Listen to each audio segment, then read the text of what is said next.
在一個人類掌握時間旅行技術的遙遠未來，存在一個名為永恆時空 Eternity 的秘密組織，負責監控並修改歷史，以消除災難並優化人類社會的發展。永恆時空是一個獨立於時間之外的實體，由一群被稱為永恆者 Eternals 的精英組成。他們利用先進的時間旅行技術，穿梭於從24世紀到數十萬年後的各個時代，通過現實變更 Reality Changes 微調歷史事件，消除戰爭、饑荒與疾病，打造一個看似完美的世界。然而，這些干預並非毫無代價，他們抹去了無數可能的未來，甚至壓抑了人類的創造力與冒險精神。故事圍繞主角安德魯·哈蘭 Andrew Harlan 展開，他從一名忠誠的永恆者，逐步捲入一場挑戰時間規則的冒險，揭開永恆時空的驚人秘密。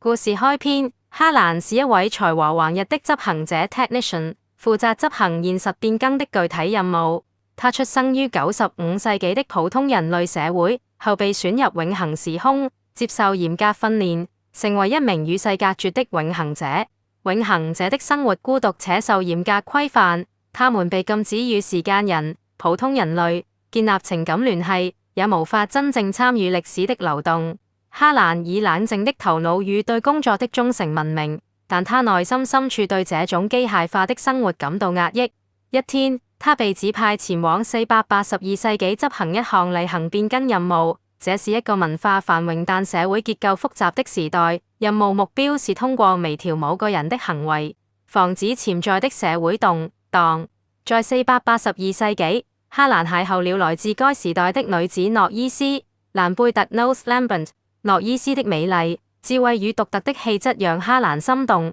這是他從未體驗過的情感。永恆時空的鐵律嚴禁永恆者與時間人發展關係，但哈蘭無法抗拒對諾伊斯的吸引力。他開始違規與他接觸，甚至在一次衝動的決定中，將他偷偷帶入永恆時空的基地。這一行為不僅違反了組織的規章，也讓哈蘭捲入了一場危險的漩渦。隨着與諾伊斯的互動加深，哈蘭開始注意到他的言行似乎隱藏着某種目的。他對永恆時空的運作知之甚詳，這讓他既着迷又不安。哈蘭的異常行為引起了他的上司、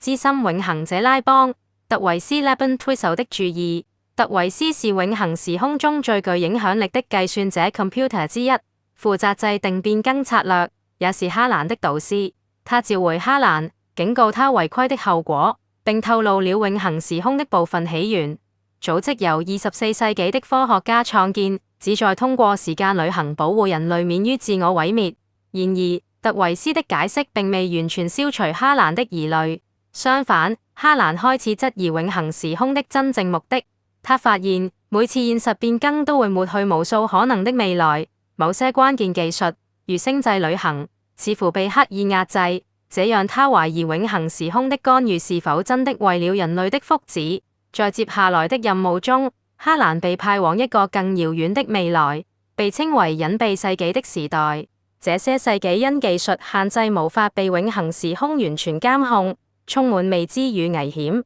在這些神秘的時空中，哈蘭發現了一些線索，指向永恆時空的創建可能與某個外部力量有關。他開始調查482世紀任務的異常，發現這次變更不僅關乎一個時代的穩定，更可能影響整個時間線的結構。與此同時，諾伊斯的身份逐漸顯露端倪。他不僅是一個普通的時間人，似乎還掌握着改變時間規則的關鍵知識。哈蘭開始懷疑諾伊斯的出現是否是一場精心策劃的行動，而他是否已被捲入一個更大的陰謀。劇情的高潮來臨時，哈蘭發現了一個足以摧毀永恆時空的秘密計劃。這個計劃涉及時間旅行技術的起源，以及一個可能讓永恆時空徹底消失的行動。哈蘭面臨一個艱難的抉擇：繼續忠於永恆時空，維護這個他熟悉的秩序，還是冒險支持這個計劃，讓人類歷史回歸自然的流動。